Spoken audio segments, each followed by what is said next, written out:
Kereta sporty look, jimat minyak, lebih power. Inilah dia, Toyota Vios HEV GRS.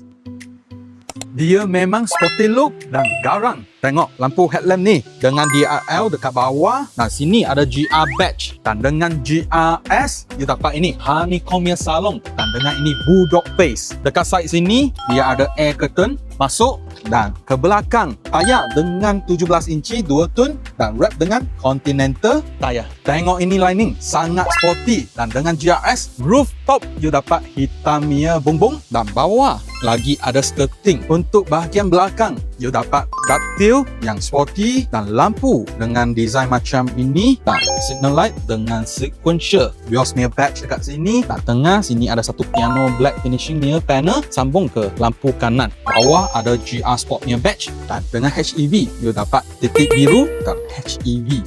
Bawah bumper dengan yang sangat sporty punya design. Tengok lagi ada diffuser design dekat tengah. Dan dia dengan power release button. Buka, you dapat luang 460 liter. Tapi kerusi belakang tak boleh diturun. Kerusi headrest dengan GR emboss dan dengan leather wrap, dengan ada swamp material. Dashboard dengan design macam ini. Dan dengan spring yang sangat besar, ada full integration. Dan bawah aircon vent. Sini HEV dengan biru punya start button. Aircon dengan physical button. Dan sini ada 12 volt socket, luang simpanan dan juga piano black finishing dengan gear knob design macam ini. Ada auto hold, electronic parking brake. Sini ada luang simpanan untuk shielding dan juga ada ambient light dekat sini dan juga sini. Tengah armrest ada dan ada satu wireless charging pad dekat sini.